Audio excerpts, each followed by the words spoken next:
Good morning. Welcome to this online webinar sponsored by the Metro New York Catholic Climate Movement. My name is Kevin Cawley. I am an Edmund Rice Christian brother, and I am the director of the Thomas Berry Forum for Ecological Dialogue at Iona College, and I'm your moderator for this discussion. To let you know, we're being recorded. Please keep yourself on mute for now. We're going to enable the chat feature a little bit later, and we'll let you use that when you like to use that. It's a place to put your comments and your questions, and also when you hear the encouragement to sign up to get more information on Adopt a District, that's a good place to let us know who you are and where you're from. We're going to moderate that room, and we're going to try to address a good portion of your questions during the final discussion. We'll see how we do that. We're planning to end today at around 12:30. We're going to stop for a second or two now to center for a prayer moment. I'm going to invite Nancy to lead us into that prayer moment. Welcome to this webinar on the climate crisis policy. We welcome all of you. And we're going to start with a prayer today.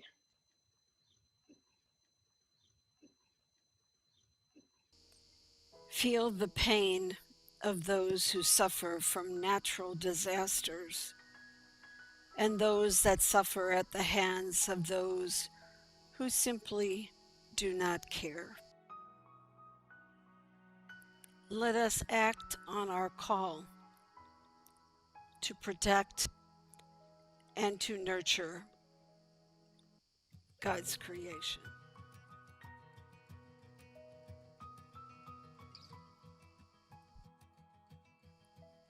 Free us from old patterns of living and thinking that bind us and destroy our common home. Give us instead new thoughts, new ways of living. Free us from all that entraps us in the desire for what is superfluous and damaging to our earth. Free the land and the water from all that pollutes and damages them. Free our spirits from the thought that we are in charge, and open us up to the freedom of the Spirit. Let us rest in the knowledge that everything is gift from God, and we are able to refer everything to Him. Give us a new consciousness that brings wonder at the all-encompassing beauty of creation. We can wage peace with our God, ourselves, and with all creation during this season of creation.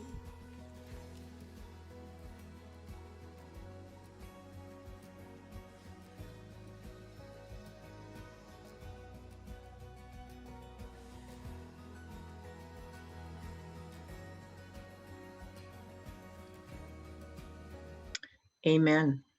Thank you, Nancy, and thank you to the School Sisters of Notre Dame who prepared that reflection period for us. As a follow-up to a January invitation, we welcome everyone to today's program to introduce the Climate Crisis Policy Group, the creator of the Earth Bill Network and the Adopt a District program. As many are aware, the Earth Bill Network is a growing group of people and organizations focused on the urgency for new legislation in the U.S. to address the threat of climate change. Members of the Metro New York Catholic Climate Movement have been participating in these discussions for some time. Several of us are members of the Faith Team cohort of the CCP.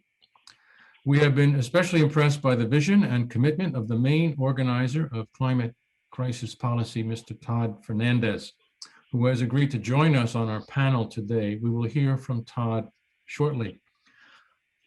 We believe that we are at an inflection point in the global effort to reverse the impact of climate change. The Paris Agreement of 2015 set a goal of keeping global temperature increase below 1.5 degrees Celsius by 2030 to avoid the worst outcomes of a warming atmosphere. Sadly, the collective commitments of nations who endorsed the Paris Agreement have fallen short. Recent efforts to ramp up ambition prior to the 5-year follow-up to the Paris Agreement, when nations gather for COP26 in Glasgow this fall, have also disappointed. Turning to the US, we believe we have a 2-year window to make legislative impact in our Congress. The urgency of the Paris Agreement shortfall looms large. US leadership is crucial. President Biden returned the US to the Paris Agreement officially on February 19 of this year. The cry of Pope Francis in his encyclical Laudato Si on care for our common home remains clear. The original alarm voiced in Paris by the Intergovernmental Panel on Climate Change warned we had only a window of a few years to reverse the dangerous warming. Today's speakers will draw our attention to the challenge to make a lasting impact. We are answering the question heard quite often when the enormity of climate change comes to the fore. What can one person do? We answer, stop being one person. Our collective voice as Catholics will be essential. Today, we offer a path that anyone in the audience can step onto and walk with purpose. I refer to the challenge from climate crisis policy to adopt a district. Panel members will share perspectives and offer means to this end. We hope you will consider taking up the urgency of this challenge with specific reference to how we all might engage our congressional representatives in sponsoring legislation impacting the root causes of climate change. Our panel will touch on these concerns: Catholic leadership on climate and advocacy as a Catholic call, priorities of the administration, the legislative budget process and key opportunity areas, introduction to climate crisis policy and the Earth Bill Network, an overview of the climate crisis policy priority bills, and grassroots engagement. What does it mean to adopt a district, your district? For further encouragement, we recall the language of Pope Francis in Laudato Si, where he says, a strategy for real change calls for rethinking processes in their entirety. It is not enough to include a few superficial ecological considerations while failing to question the logic which underlies present-day culture. A healthy politics needs to be able to take up this challenge. A special thanks in particular today to Nancy Lawrence, Terry Michaud, and Julia McGinnity, who inspired and organized today's events, and thanks to Greg Wagner of Climate Crisis Policy Group, who is handling our technology today. Our first speaker today is Brenna Davis. Brenna serves as Director of Education for Justice and Environmental Initiatives at the Ignatian Solidarity Network. Originally from Tennessee, Brenna is a graduate of Boston College with a BA in Theology and Spanish. She's also a certified spiritual director, a master recycler, and serves on the National Catholic Reporters Earthbeat Advisory Panel.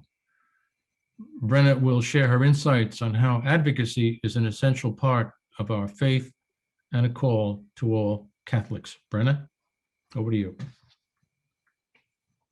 Gonna get my screen share all set up and then we'll be good to go. So thanks again for being here, everyone.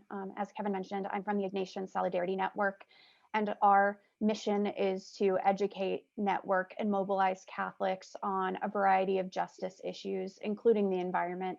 And a big piece of what we do is to try to help people to learn the skills and gain the confidence to advocate around justice issues. So my area of focus is specifically the environment.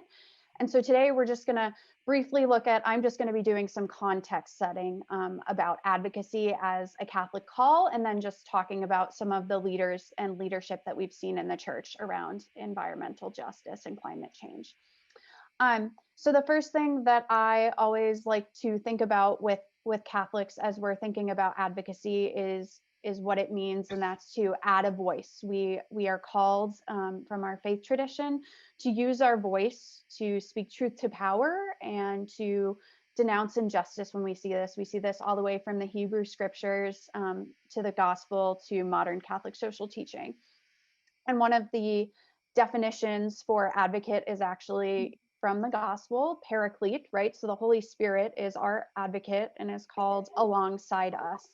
And so I think as we're considering how we live out the Trinitarian relationship that we see in our faith, and I'm just getting a little bit of feedback. I don't know if other people are getting that. Okay, perfect. So as we are called to live out our Trinitarian relationship, we are also called to be advocates and to walk alongside people who are experiencing injustice. And so, as we know, the greatest commandment is to love God and to love our neighbor as ourself. And I think that as we think about this, what does that really mean? How do we love our neighbor, and who is our neighbor? Does our neighbor also include, other species and biodiversity in addition to our human neighbors? And I think that this question of who is our neighbor and how do we love our neighbor really gets at the root causes of injustices. So what are systems and structures that prevent the reign of God on earth today is something that we really need to be asking as faith-filled Catholics who are hoping to live out our love for our neighbor in an individual way and also through our social action. And so we realize that there are actually social, economic, and political realities that affect people's ability to flourish and also affect ecosystems' abilities to flourish. And so we are called to advocate around these realities. So I think that what the Earth Bill Network and Climate Crisis Policy Institute are doing are wonderful ways where we're saying these are the current realities that our Earth is facing, and what changes and structures do we need to make. And so we're all familiar with Catholic social teaching. I think, in the United States, we're most familiar with these 7 principles that the US Catholic bishops have highlighted. And care for the common home was actually added. There were only 6, and then care for the common home was added in the late 1990s, right? So we could see that the bishops in the United States were reading the signs of the times and trying to ask us to broaden our focus. In terms of the actual Catholic social thought themes from the Vatican, we have kind of 4 central themes that we always go back to as Catholics: the importance of human dignity, living in a way in which the common good is benefited and is promoted; subsidiarity. So at what level do we need to address issues? Can we address something on a local level? A local environmental issue in your community, you can advocate in that way. But, as we're seeing, we're in this historical moment. And so the actions that we need to take are on a national and global scale, right? The level of the crisis calls us to actually work at a higher level, which is why we're talking about political advocacy as a pathway forward. And then finally, solidarity. So how are we having intergenerational solidarity and thinking about the future generations? I think I've been thinking a lot about how there are a lot of dire climate crisis predictions for the end of the century, and that feels so far away. But when you think about it, the children who are born today will likely be alive at the end of the century, right? So this is a problem for now, for future generations. And also, how do we think about interspecies solidarity and caring? In Laudato Si, Pope Francis says, that animals and nature has dignity in and of its own, inherent dignity, greater than any value we place on it by how we would use those pieces of nature as resources. I think that this Snoopy comic, I really love Calvin and Hobbes, but Snoopy really hit it here for me, right? I think that sometimes when we think about our faith, we think, oh, we want to be in solidarity with people, we want to comfort people, right? And sometimes that can feel a little hollow, right? So, you know, saying like cheer up, but actually going back to that definition of advocacy, how do we really walk alongside people, and not just leave them in kind of this impossible situation that we have with climate change, right? So as Kevin said at the beginning, we're in a critical moment, right? The dry corridor in Guatemala has been in a drought for an unprecedented drought, which is causing migration. We saw the intensity of the hurricanes that occurred in Honduras that also sparked mass migration. And we know that that's likely due to temperatures rising due to climate change. We've seen the intensity of fires, of forest fires, occurring in the US and in Australia specifically in the past year. And then also the locusts in Eastern Africa are due to this kind of intensity of cyclones due to the water temperatures again. So we're seeing that we're in a critical moment and that we really need to be looking at the systems and structures, right?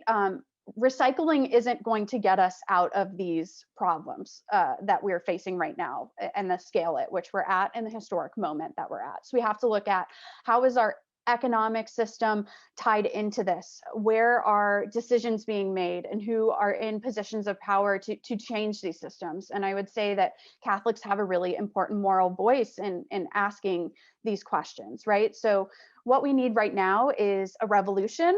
We need to be prophetic, just as our tradition has taught us from its earliest moments. And we need to really be transforming structures and asking that question of where are decisions being made?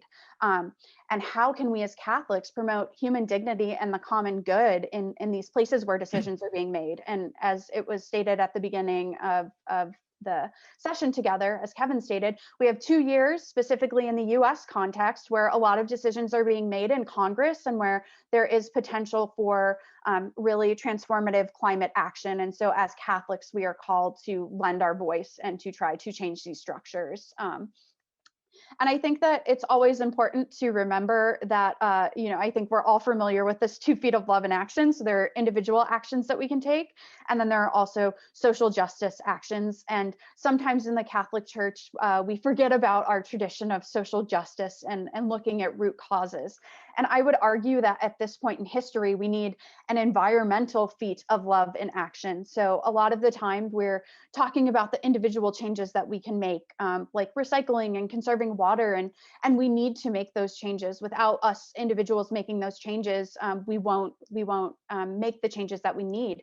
But also on the other side, it's also true that, recycling isn't going to save us. Changing our diet isn't going to save us if we're acting as individuals. And so, as Kevin stated at the beginning, we really need to take collective action to change structure. So we need to be advocating for a just transition to renewables. How do we change our food systems? How do we upgrade infrastructure and make the good choices for the earth and for the planet and for biodiversity easy for people to access? And the last piece that I'll say is that we always go back to that human connection, to that culture of encounter. And we've seen recently just the issues of environmental injustice. So recently looking at the grid failure in Texas, looking further back at Hurricane Katrina, we know that the people who suffer the most when we have environmental calamity and disasters are people who are living in low economic means, who don't have the economic capital to leave the state or even their city when these disasters strike. And so I would really encourage you to remember that this is love in action by advocating to our Congress people to make these structures and changes, because it is affecting individual lives and will help to bring about the reign of God. And so this slide, and then I'll wrap up because I think I'm close to my time, is really to remind us, right, that we do this work out of an act of love for the individual, and we also have to think about this as in a global scale. So for U.S. citizens, we have a disproportionate amount of historical emissions that we have put into the atmosphere, and we really have a responsibility. When thinking back to our Catholic social teaching, rights and responsibilities, we have a responsibility to respond as a nation and to respond to our neighbors who are not culpable for the amount of emissions that we have in the atmosphere, but who are experiencing the dire consequences that we see today.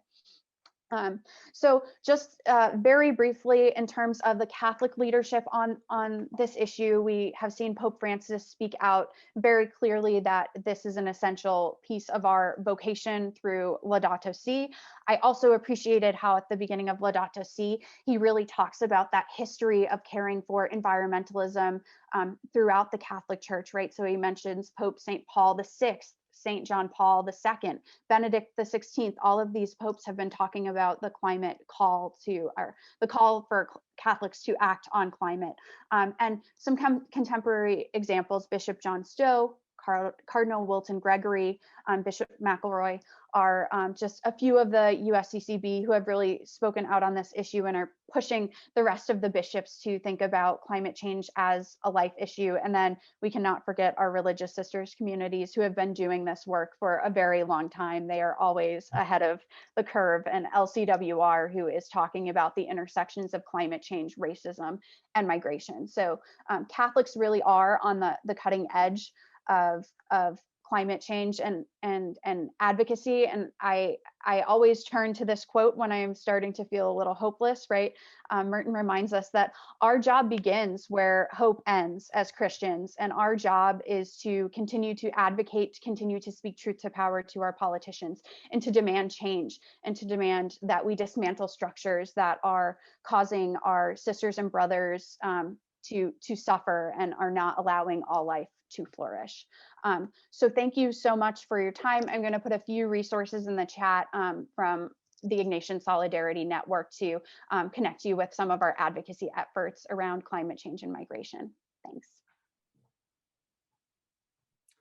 Thank you, Brenna, for the scary information, but also the hope.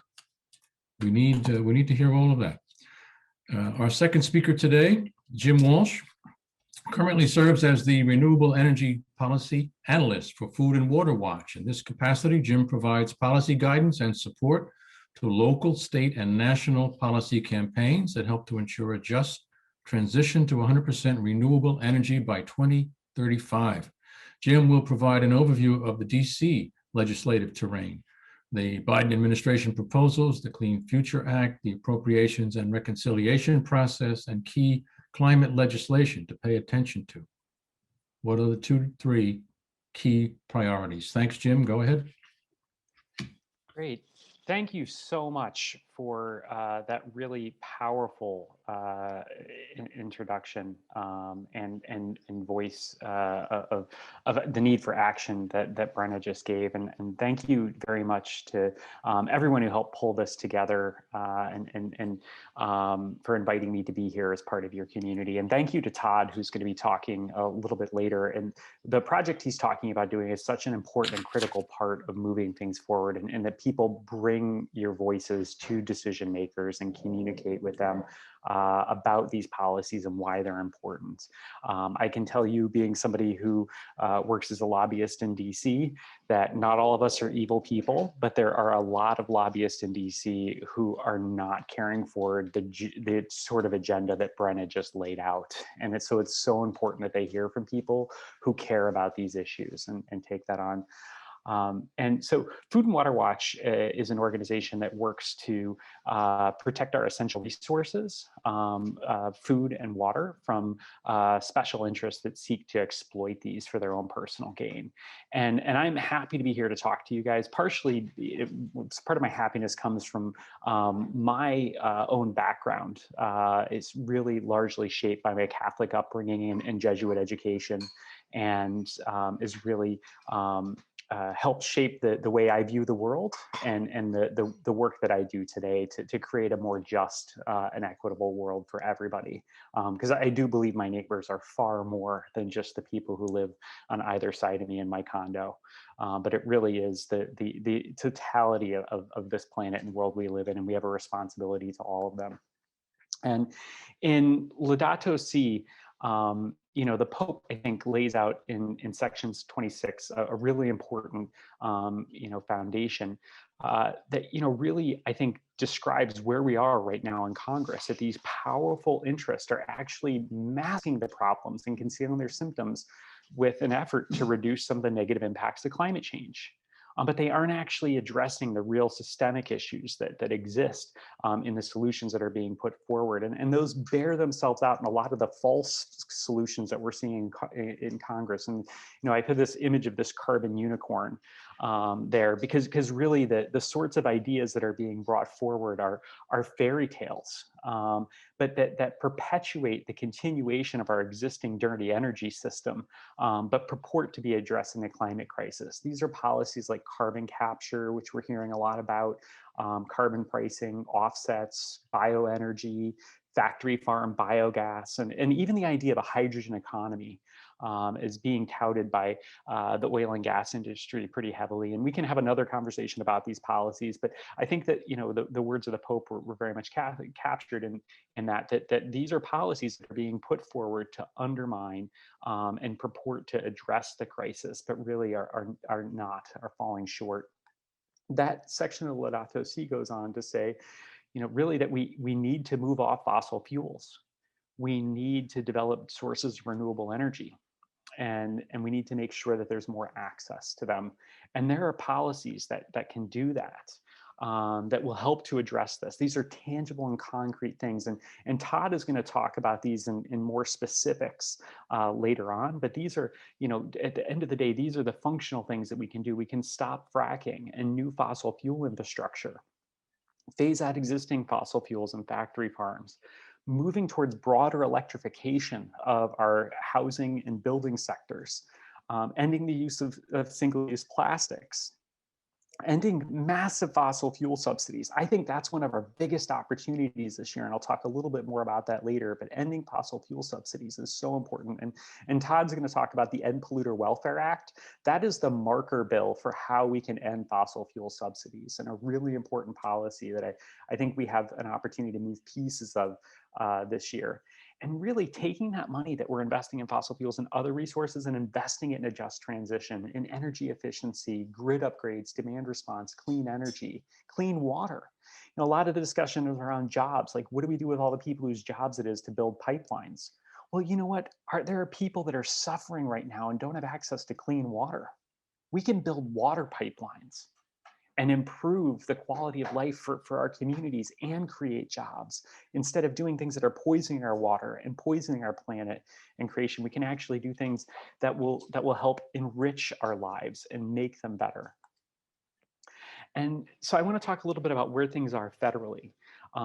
With President Biden, we have a closely divided Congress. I'm going to talk a little bit about the processes where there's opportunities for action in budget reconciliation, appropriations, and then regular order.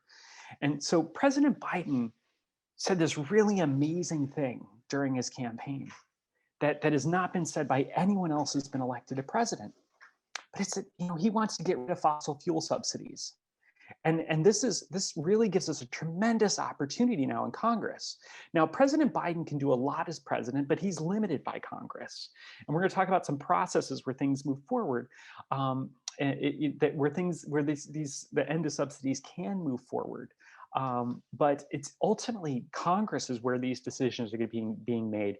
I don't see a situation, now it could happen, but I don't see a situation happening where a democratically controlled House and Senate are going to pass a piece of legislation that President Biden won't sign. He will certainly have influence over it, but at the end of the day, he's going to sign what comes to his desk. So we need to make sure that the strongest possible policy lands on his desk.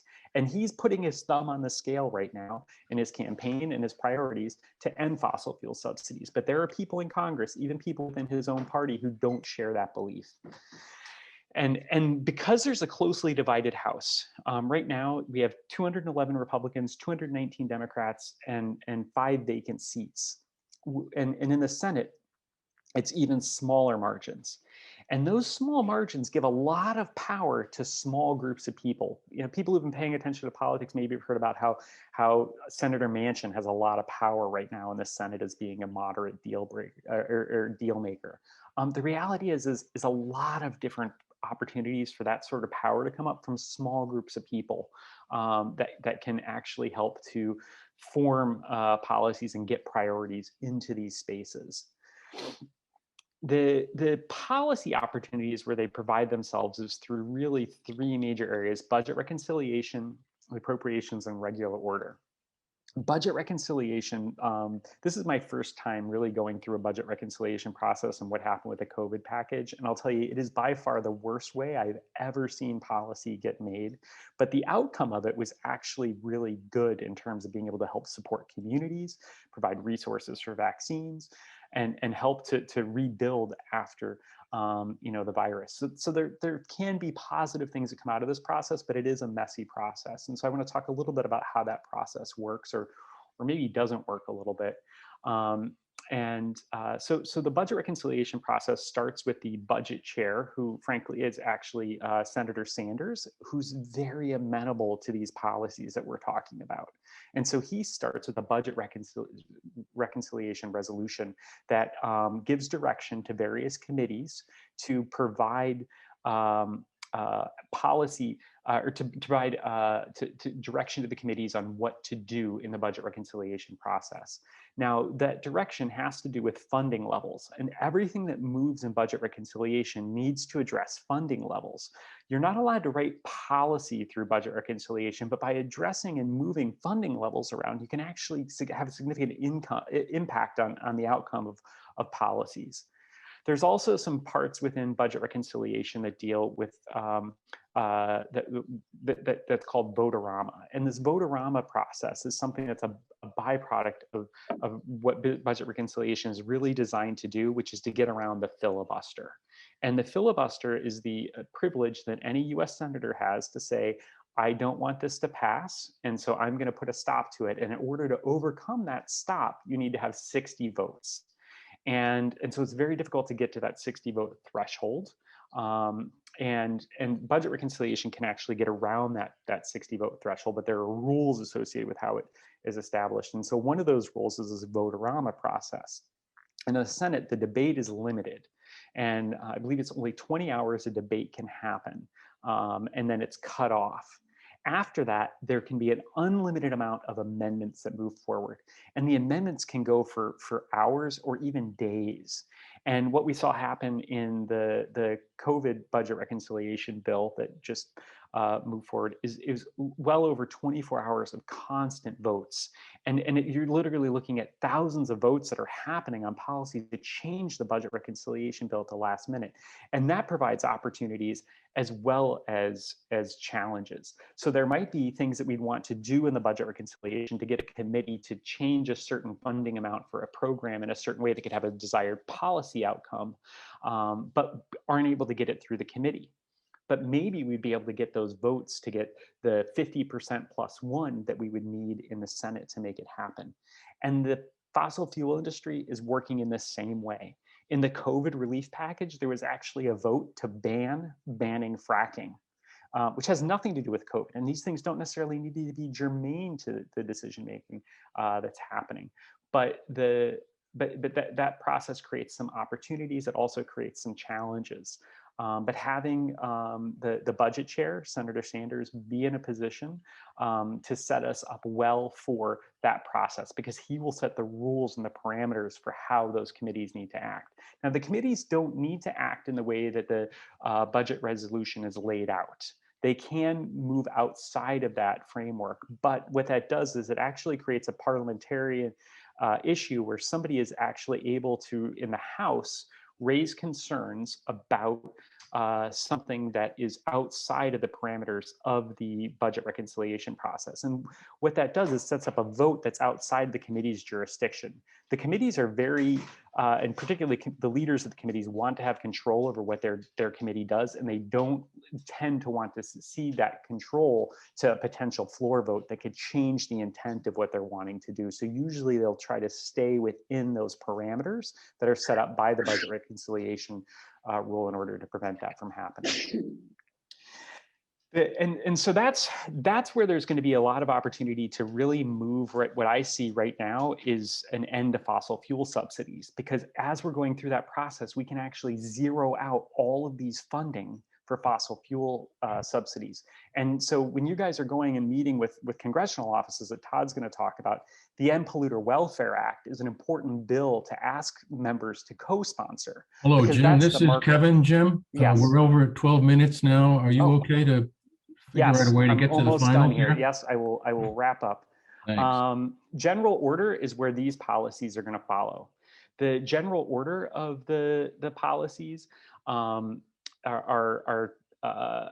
where we can actually, these bills will probably not pass in their entirety, but they will be used as markers and policies to set us up for future Congresses. And so we need to rally against some of these policies that are moving forward, that are really working to lay the groundwork for movement in future Congresses or potentially be parts of these. And we also need to be pushing some of the bills that Todd is going to talk about through regular order as well, working to get committee hearings and votes on the floor. But chances are a lot of those aren't going to pass all the way because of the tightly divided Congress will make it difficult to move anything that has a wide-ranging change to our economy and our future. So thank you all very much. And sorry you want to rally against them or rally for them? Those were all bills that we don't want to see. I see. Sorry, I got cut off, but yes, there are significant problems with all those policies that I laid out there. We could talk more about that later if folks want to. Thank you. Todd is going to talk about all the bills that we do want to see. Okay, thanks. Sorry to jump in there, but we are a little behind our schedule at this point. But thank you, Jim. That's a great start to finding out what's going on. Speaker 3 now is Todd Fernandez. He's the founding director of Climate Crisis Policy based in New York City. Todd is a member of the Massachusetts and New York Bar and a graduate of Boston University Law School. Received a Master's of Law in Human Rights and Democratization from Pretoria University in South Africa. Todd has worked on policy issues both nationally and regionally, at one point coordinating 30 programs among 15 different states and federal agencies to implement the law regarding brownfields or Superfund sites. He's also worked on human rights issues, and today Todd is a leading strategist and organizer working at all levels, from the grassroots to the treetops of government. He started working on the issue of climate change when he realized what the next generation might be facing if we don't act to address it. Todd will introduce the vision and goals of the Climate Crisis Policy Group and give us a brief introduction to the priority bills that CCP supports and share the outline of the Earth Bill Network. Todd, go ahead. Thank you. Thank you, Kevin, and thank you everyone for having me, and thank you Nancy and Terry for hosting this and everything that you do. As said, my name is Todd Fernandez with Climate Crisis Policy, and I'm excited to discuss our work together. The most important organizing challenge humanity has ever faced: how to unite in common cause, to join as one, to protect our sacred planet. The level of faith involvement in the climate movement is a big source of hope. The motivation to protect paradise from the love of money is the essence of this moment. And the catastrophe and destruction of our pollution and inaction is already unfolding. There is no time to waste. Spirit once told me that the earth is not here for us, we are here for the earth. And I now see this as the calling of our time, to protect Mother Earth from harm, from our pollution.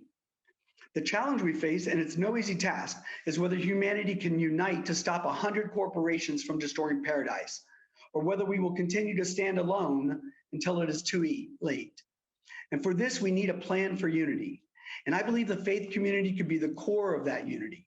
We can weave together as one people, one humanity, and unite what has been divided. I'm just an activist with a long history in government and movements who has heard the call to this unbelievable situation, where life as we know it, as it was created, is facing destruction by humanity. Nothing could be more surreal or important than to find our way to stop it.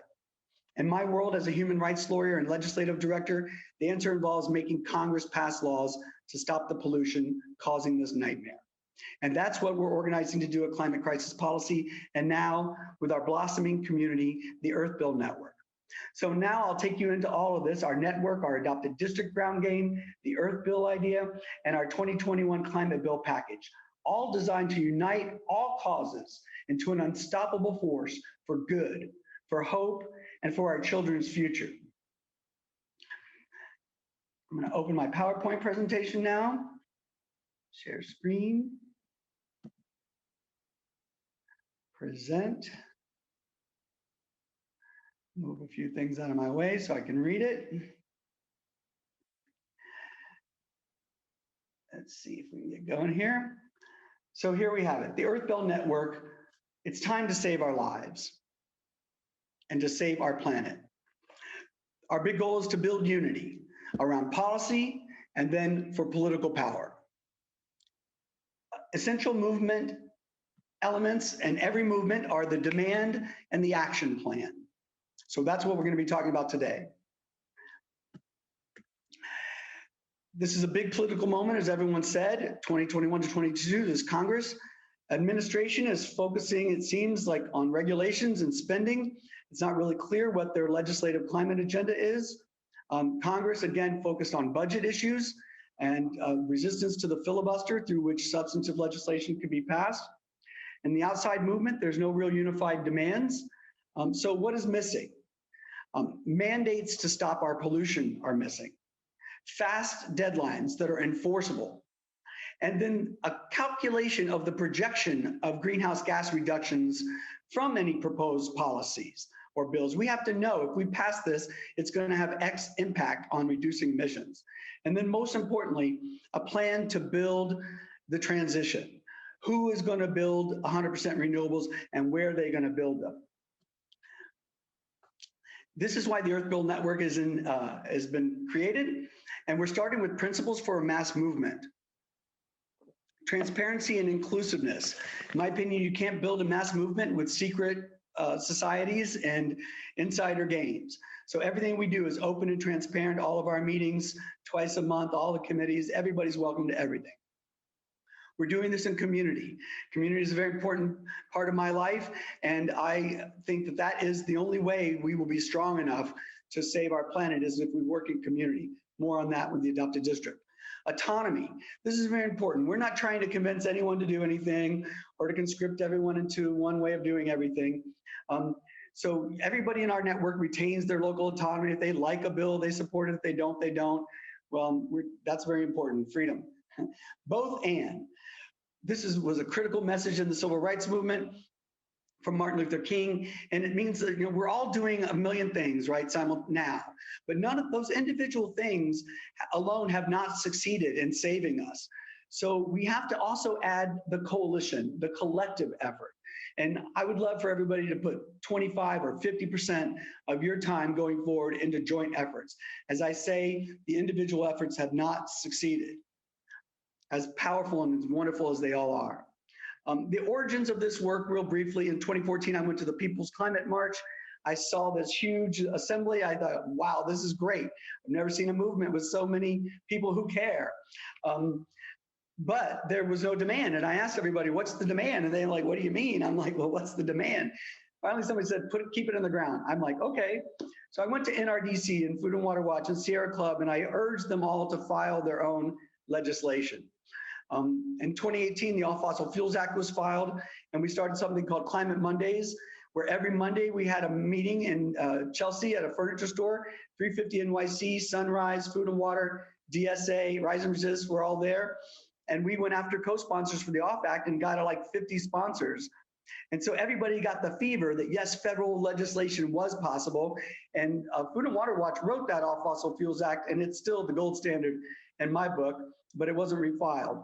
But nevertheless, the Sunrise folks got the fever like we wanted, and they went to Pelosi's office after our work together. AOC, who had endorsed the Off Act and been cultivated by DSA, Democratic Socialists, and supported in her race, won and showed up at Pelosi's office, and the Green New Deal exploded. So that was a miracle, because no one was talking about federal legislation before that in 2018. But then we have this big idea of federal legislation, and nobody knew really what should go in it.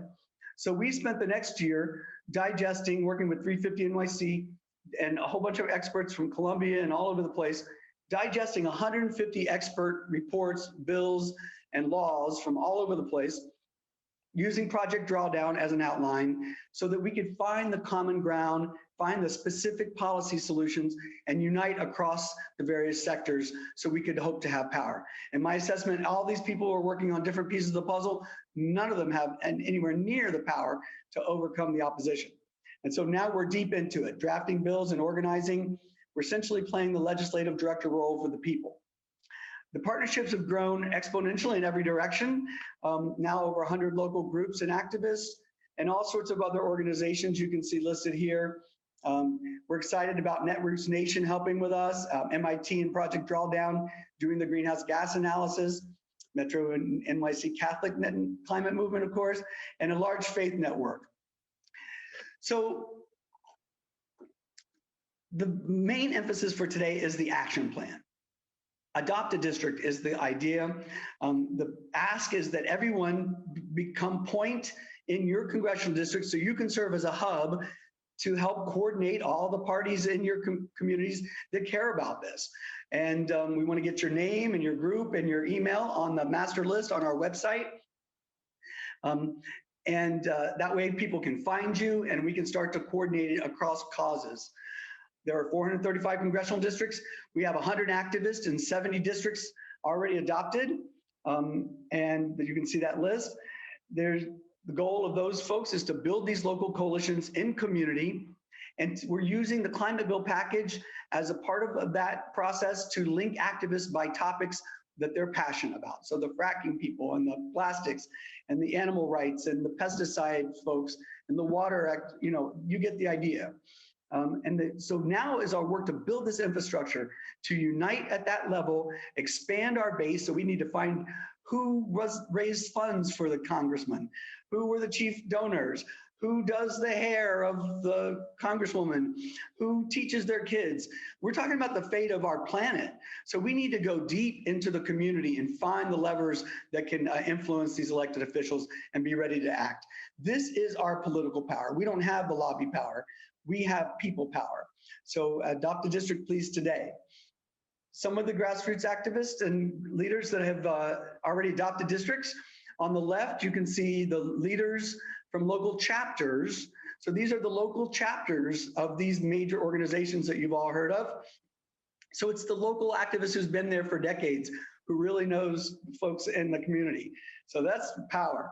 And then many faiths have already adopted districts. You can see them all listed there. I won't read them all, but it's extremely exciting, really, how this is going. And we're also working with the Center for Earth Ethics and Corinna Gore, who's helped convene all the faith leaders.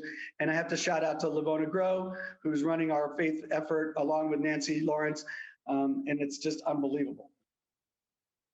Next, I'm going to switch to the demand. And this is about legislative alignment, and this is no easy feat. There are many good single issue bills, which I'm going to go into, written by groups in Congress, most in the last 6 months, really, or so. Maybe it's 9 now. There's no comprehensive bill from the movement. And then the congressional bills that are sort of, encompassing a little bit have a lot of big spending in them, but they're not really measuring the greenhouse gas reduction impacts. So it doesn't matter how much money you throw at something, if you don't have a plan for implementation and that is going to result in reductions, it's not the answer yet, right? So none of these bills are really based on science and the urgent timelines. And there's, more importantly, no bill for activists to make demands. And so this is where we come in, and I'm going to tell you about the 2021 Climate Bill Package, the Earth Bill 1, we're calling it now, which is the Stop Our Pollution mandates on the industries, and Earth Bill 2, which is a broader comprehensive bill. Earth Bill 1, Stop Our Pollution. This is a new idea that's materialized after studying all the various proposals and waiting for the bills to drop that would do this, but not seeing them. And it finally dawned on me, what do all these interest groups have in common? What is everyone saying? It's sort of this. So the idea is to have like a simple 2-page bill with 100% clean renewable energy by 2030. Zero emission vehicles, zero emission cement and steel. And then to soak it up by mandating on big ag that they switch to regenerative farming practices. This we're tagging as a 2030 moonshot for Earth. And that 2030 deadline is important because we have less than 7 years before we pump enough of our pollution into the air that we will exceed the 1.5 degree warming, which was supposed to be our goal. Here's how coalitions align. VICA, U.S. Climate Action Network, they have 195 major groups.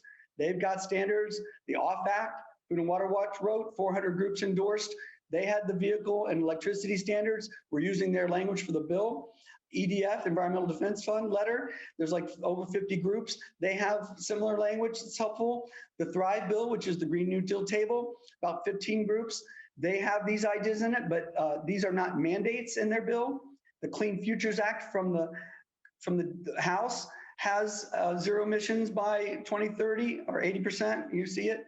The Climate Crisis Committees talked about the vehicle sales, zero emissions.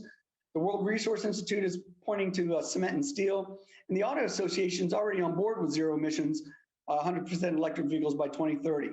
So you can see this really is the consensus. And if the hundreds of groups associated with all of these things came together and agreed to support the Earth Bill 1, we would be a really strong, powerful force to be reckoned with. And the idea is to tie these into tax deductions.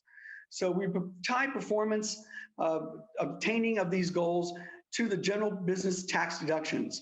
You could double deductions or credits for the transition costs up front, but then you start to eliminate the general deductions for non-compliance. And no business can survive without being allowed these deductions. These are the ones for your rent and your employees and everything you purchase, you deduct all of that before you have to pay taxes on the balance. A business cannot survive without those deductions. So this is better than credits, which sort of become a cost of doing business. And this is supposed to be the hook that gets it into the budget reconciliation process. At least that's our argument, and we're looking for confirmation and legal support for that idea. But I think we have a good, strong argument to walk into those advocacy with. Something like this, I said here, are you ready to get arrested for the planet? I was arrested with 175 faith leaders for the immigration reform. I was there with the faith community did a fast on the lawn of the Capitol that went on for weeks. So I'm not asking anybody to get arrested. To the contrary, no one should do what they're not called to do or feel comfortable, but it has to be that level of passion. And then that level of passion can manifest however you feel comfortable. So this would be a clear demand for activists, a unifying demand for the movement, which we don't have, a real greenhouse gas reduction law that's measurable, and major market signals for the private sector. The Republicans love private sector solutions. With these mandates, the private sector would then be procured to fulfill the renewables, et cetera. That doesn't mean the government shouldn't coordinate all of that, but there's plenty of role for private sector action. A positive message, the pollution solution, and responsibility. It's our production, it's our consumption, it's our pollution. We don't even have to make the corporations behind this the bad guys anymore. We can tell them, look, you're making things for us. We want to change how you do it. And a collective mission, 2030 moonshot for Earth, we can change this together.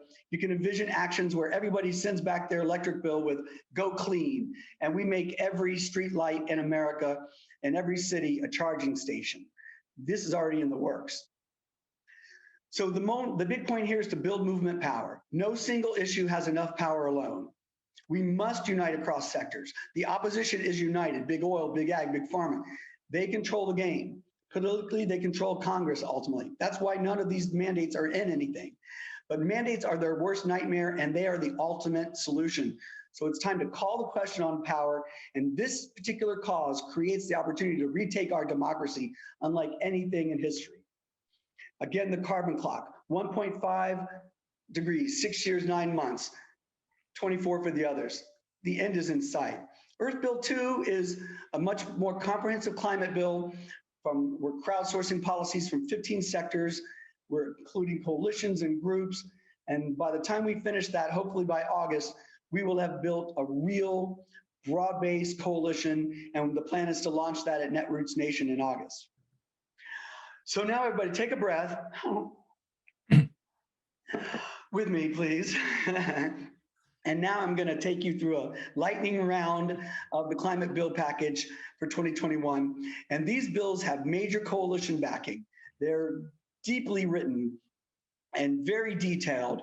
And lots of work went into these efforts. And so the idea was if we unite all the coalitions behind all these ideas, we will start to have the foundation to build the power that we need. Hi, Todd, this is Kevin. I hope you can go fast here. We're 17 minutes on this one. Okay, no problem. I'm going to go quick then. The break free from plastics would ban single-use non-recyclable plastics, but also make the corporations and the manufacturers responsible for cleaning up their own plastic pollution, a novel idea. The American Innovation Act, AIM Act, was to deal with hydrofluorocarbons. That bill passed. It was a huge thing in the end of last year, and that has major consequences. The Toxic Pesticides Act would ban the pesticides already banned in Canada and the EU. It's crazy that they're not banned already. This gets at the biodiversity of our soil, the soil carbon recapture potential, and of course the health of our children and our families.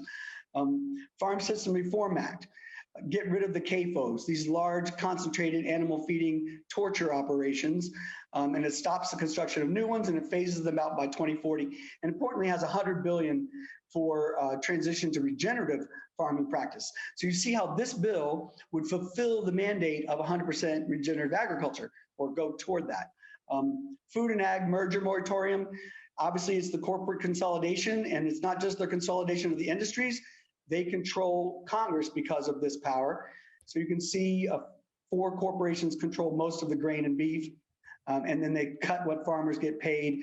So it would stop these, and then it would set up a commission. It doesn't actually reverse that situation, which is why we need to force them to change practices and the way they exist.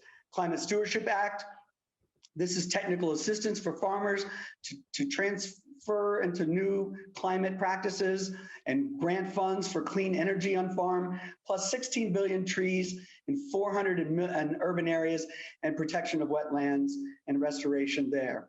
Agriculture Resilience Act, again, rewarding farmers. These are all incentive programs, basically, for carbon sequestration and healthy soil, R&D for pasture-based livestock systems, and loans for green energy. And then importantly, federal programs to stop food waste in schools and standardized food labeling, which is a big part of food waste, which is a big part of the problem. The Banfracking Act would ban fracking by 2025, and more importantly, revoke current permits within 25 feet of homes and other structures. And it sets up a just transition committee for fossil fuel workers in those areas. And the End Polluter Welfare Act that Jim just mentioned eliminates $150 billion in federal subsidies. This is critical and has no reason not to go through. Environmental justice for all, we're very concerned with this. This allows to citizens and communities to file suit under the Civil Rights Act to protest disparate impacts. And then funding for research, and it makes federal agency consider these effects. And the last one is the International Forest Protection.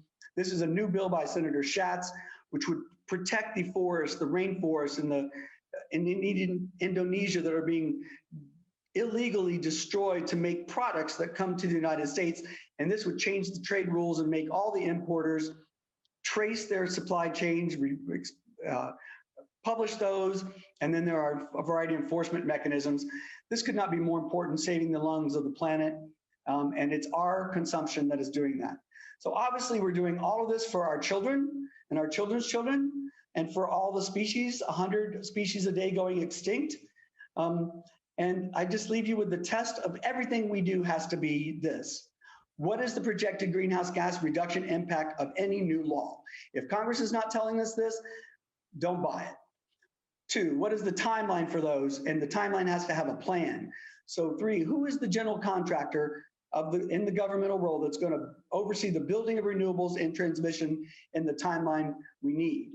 And then what government agency is going to be in charge of all of this implementation to make sure all the private sector partners that we need are actually on track? These are the questions we must ask of any proposals from the administration and Congress. And I welcome you all. This is the Earth Build Network. It's time to save our planet, and we're eager to work with all of you. Thank you very much.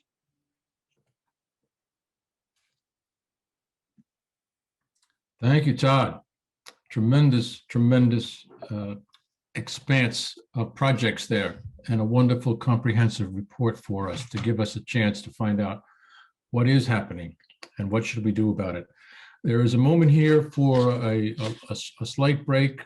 I believe, Nancy, you have Sister Carol D'Angelo ready for a few moments and a few words, and I welcome Sister Carol D'Angelo. She's the Director of the Office of Justice and Peace for the Sisters of Charity of New York and a key person involved in the Metro New York Catholic Climate Movement. Sister Carol.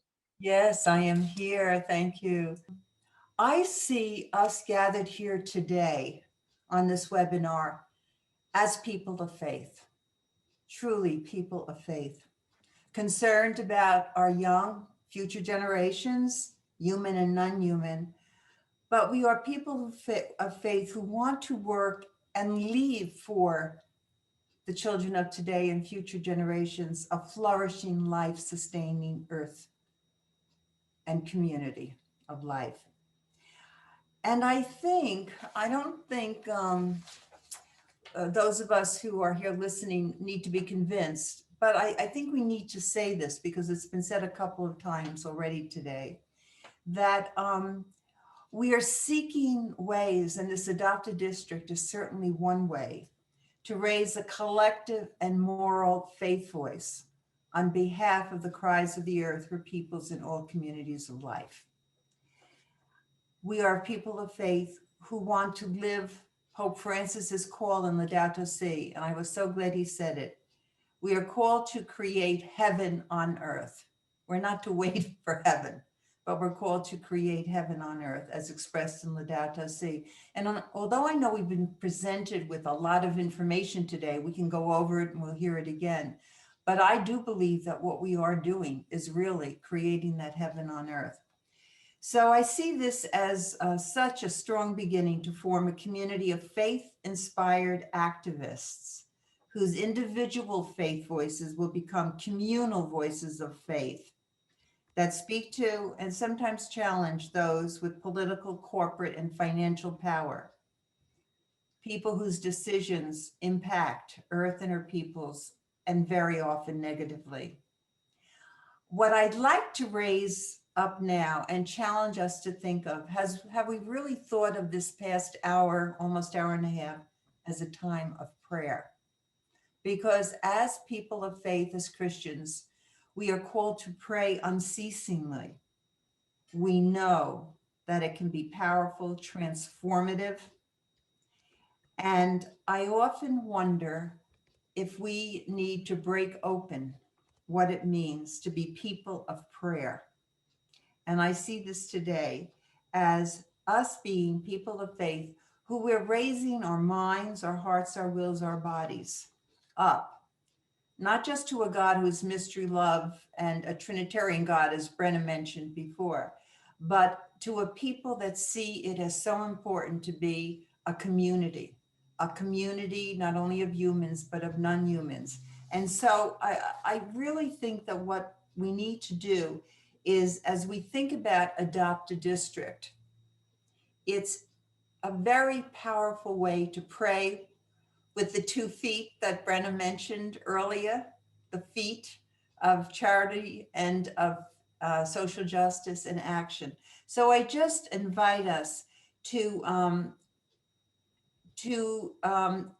go into and delve what it means, as Pope Francis says in Laudato Si, to civic and political love.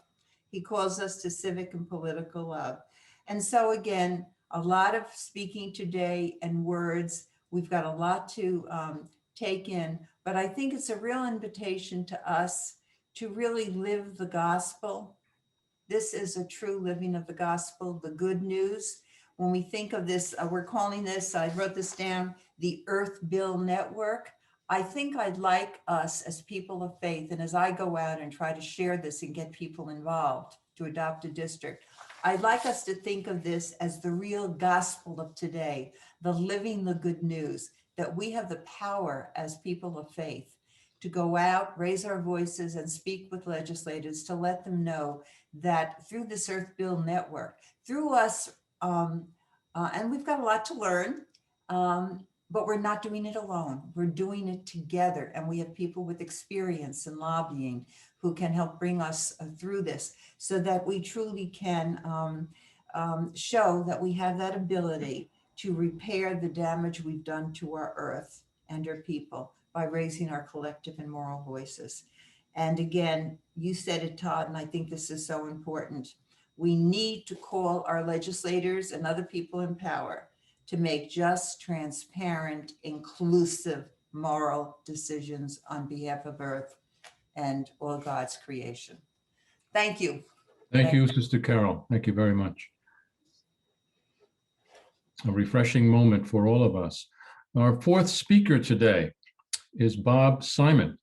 Bob is a member of St. Camillus Parish in Silver Spring, Maryland, and a retired federal worker who has been lobbying his state legislature on climate-related issues. He has a doctorate in inorganic chemistry from MIT. He was the principal advisor to the Director for Energy, Transportation, and Resources at the White House Office of Science and Technology. Prior to that, he served as staff director of the U.S. Senate Committee on Energy and Natural Resources, and he worked at the U.S. Department of Energy and at the National Academy of Sciences.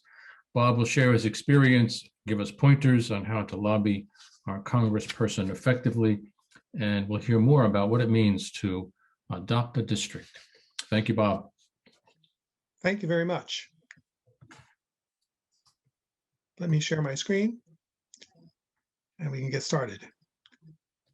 So my topic is how to make a difference for creation through lobbying. And as was mentioned in my brief little bio, I spent 20 years working for the United States Senate as a staffer and being lobbied. And so I think I have some insights as to what is helpful ways of thinking about it, helpful ways of doing about it. And I think that the focus here on adopting your district, I think, is very important. And I guess the first message I'm going to tell you is that it's not as scary as you might think, this whole business of lobbying your elected representatives. Most elected representatives kind of focus on two basic things. One, they obviously got elected for a reason, so they want to do a good job. Many of them are people of goodwill and good faith. We read in the stories, you can certainly read lots of news coverage of the ones that aren't, but by and large, people who are elected to Congress or the United States Senate authentically do want to do a good job. They are interested in doing the right thing. And second of all, they want to get reelected. And that's where you come in, because people who want to be reelected are very attuned to what their constituents back home think, what opinion makers in their district think, and what the people who go to the polls think. And that is a source of real power for you in the conversation. People think of lobbying as being dominated by highly paid fixers in Washington, and they certainly exist. They certainly are well paid. They're certainly all over the Hill. But as a constituent for a given member of Congress or a given United States senator, you have a real power and a real role to play in the conversation. And really, it's the most important message to think about is it's about relationships. People think about lobbying sometimes as, I'm going to march into somebody's office. I'm going to sit down with them for 5 or 10 minutes. I'm going to convince them to, of some proposition, and then they're going to do what I say. And, sometimes that happens. But often it's a longer journey and process of conversion than that. And you have to sort of think about your most important goal, not as being confined to what you say in a 5 or 10 minute meeting or a 20-minute meeting, what you're able to walk out in terms of a commitment. You have to sort of think about it as, what kind of a relationship am I building with this office? Your most important goal really is to get the people you're meeting with, the members, but their staffs as well, to see you as a trusted source of accurate information. And if people know that you are their constituent and you are a trusted source of accurate information, that gives you a significant amount of power. Let's talk a little bit about the process. People talked about the bills, and of course, maybe you remember watching Schoolhouse Rock about I'm a Bill. So let me just give you a brief overview, I think, of the sort of the major steps in passing legislation through the United States Congress. First of all, a bill's got to get introduced. As was pointed out, there are a lot of great ideas out there, but they have to be reduced to a concrete legislative proposal, and the proposal has to be formally introduced into consideration. It picks up a bill number at that time, and they're just bills are numbered in sequence in their order of introduction, and bills are introduced by a member, but who can have one or more co-sponsors. And in the United States Congress, co-sponsors can be added to a bill at any time. So even if a bill never comes up for a vote, the fact that it has attracted co-sponsors is a way of demonstrating support for the bill and is a potential ask that you could make. After bills are introduced, they are assigned to committees. All bills are referred to committees, more or less. The job of committees are to winnow them out. They conduct hearings on a select set of them that they think are of most promise. The idea of those hearings is to build a record as to whether the bill should advance, or if it should be modified in some form. So those committee hearings are a second key point where you can sort of enter the process with your own comments into a hearing record, or make requests of your elected representatives that bills receive a hearing or that they support a bill in a hearing. The third point is called committee markup. After the committee has heard testimony on a bill, if it wants to pursue the bill, it will likely pursue it with changes. And the committee meets and considers potential amendments in committee. If after amended, that bill has sufficient support on the committee, it's reported out and then is available for consideration by the full legislative chamber, whether it's the House of Representatives or the Senate. Full chamber consideration happens actually to only a very small number of bills in the process. It generally involves further amendments and then passage by the full chamber. But for a bill that has gone through the House of Representatives or the Senate to reach President Biden's desk, it has to be acted on by the other body. House bills have to be passed by the Senate and vice versa, and they have to be passed with exactly the same words in order to travel to the president's desk. So the first four steps have to occur all over again in the other body. And then if the Senate has passed a different version of a bill than the House has, they have to reconcile those differences to get to a final version to go to the president's desk. Now, at the bottom is a very important line. It's a very important website, www.congress.gov. This is the official information portal to the U.S. Congress. It gives you information on the status of all legislation. So if you are interested in knowing where a particular bill is in the process, who's introduced it, who's co-sponsored it, has it had a hearing, etc., that's where you can find it in a very sort of a one-stop shop for information.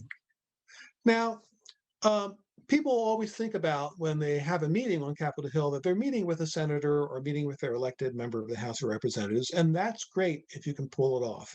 But guess what? Staffers matter.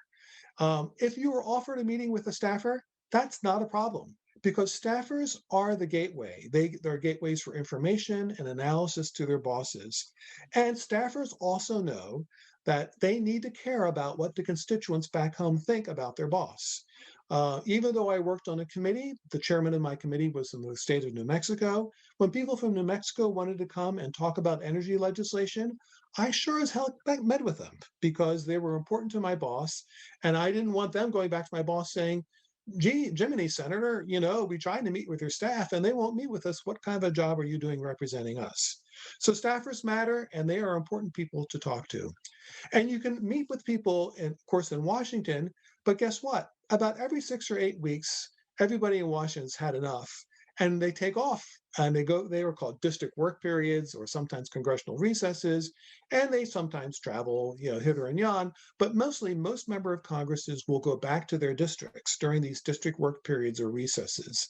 And that's an opportunity for you to get some people together to contact their local district offices and say, look, we would like to meet with Representative X or Senator Y on topic about this particular bill. And that's a very convenient way to meet with key senators and key House members in your district about legislation. Now, if you get to a lobbying conversation, they have what I would call the ABCs, okay? You want to be accurate, you want to be brief, and you want to be courteous. And let me just break those things down.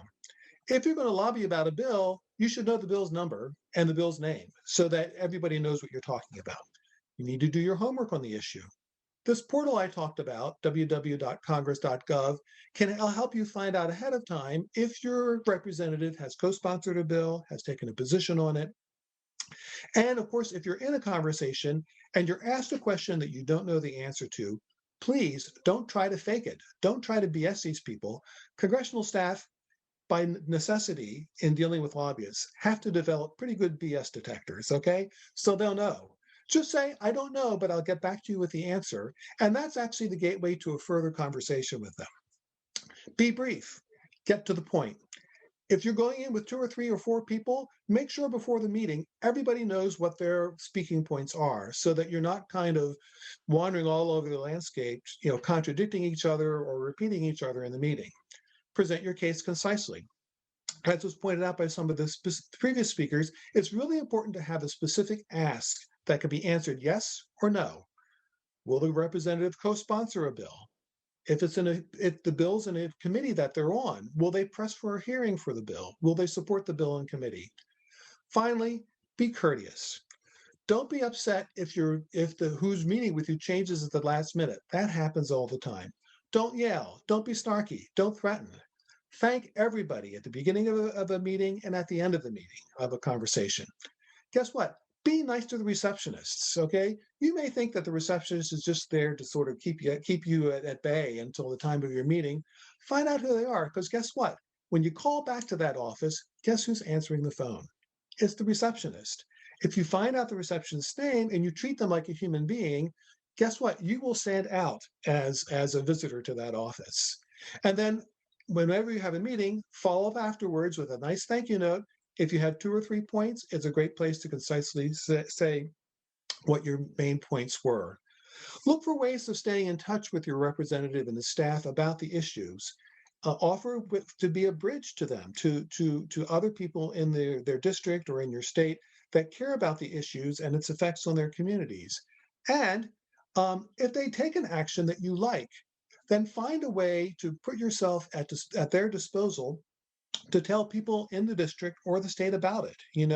They are always thinking about what they in Washington is called event creation. So think about, can we make up an event to give this congressman an award? Or can we have some kind of town hall where if the congressman is co-sponsoring a bill that we like, we give him a platform to tell other people in the district about the bill. Remember, it's all about relationships, okay? Your job is to sort of be seen by them as a constructive, real person, and to treat them as a person of dignity and worth. That's all I got. Good luck. It's something you can do. Well, thank you very much, Bob. And thank you to all of our speakers. We're at an inflection point in our day here. We've gone quite past our expected time, but I think what we got was a tremendously helpful set of data points, inspiration, a lot of comprehensive ideas about how to go forward. I think everybody who's on the call will agree that it's been worth your time. I need to check in though with Nancy on, are we going ahead with our survey moment or are we moving to some other piece of our day? Let's do the survey. That when you fill out the survey, I want you to just take a minute and think about what is at stake here. What is at stake for the planet? What is at stake for the future generations? And think about what can you commit to. So you don't need to think that you need to go and talk to your senator about the whole bill package of 10 bills and be an expert on that. You can choose 1 or 2 bills that you think would be of most interest to that congressperson or senator and focus on those, and then leave a page about the other bills. I'll also say we want to stay in touch with you if you are going to commit to doing this work, and we would be certainly willing to follow up and help you with things that you need. So please, if you're not signed up with Metro New York Catholic Climate Movement, the address is simply Metro New York, MNYCCM@gmail.com. All right, so go ahead and answer the survey and we'll see what's happening. I see that many people have no experience meeting with their congressperson. And I just want to say, the first time that I ever met with a congressperson, I felt quite intimidated. But after you do it, you realize you're talking to a real person. And they, I think, like Bob said, they want to respond to their constituents' concerns and do a good job. And certainly they want to get reelected. So it's really important that they hear from constituents. And that's why this work is focused in the district. I think in general, what I'm seeing is really, really encouraging results, you know, especially when it says, if someone else takes the lead in your district, are you willing to participate? That's really important. You know, if I'm going for the first time to visit a congressman or congresswoman, I don't know if I would want to take the lead either. I would want somebody else to do that. But I certainly would want to go along and learn how to do it. All right, so I'm going to put the put our email in the chat in case some of you are not signed up with us. You could certainly, we can certainly follow up with you after this webinar.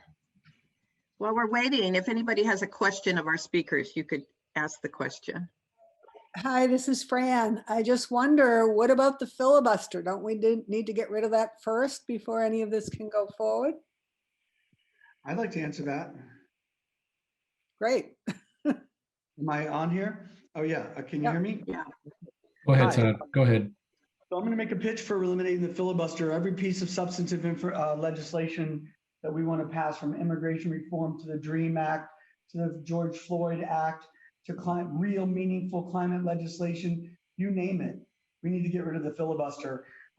The opposition wouldn't drop a beat. And the only argument I'm hearing really against it is that things might be reversed. I think when substantive legislation, like what we're talking about, that could save our society, not to mention HR 1 and the voting and democracy fix, which is critical. I mean, that's critical. That's more important than a rule in the Senate.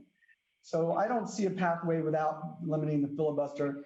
And I would encourage us to get on that sooner rather than later. Our network's going to be on that. We're joined a coalition on that front. Already protests are starting to take place outside of Senator Schumer's home in New York City. And we're going to start escalating that effort.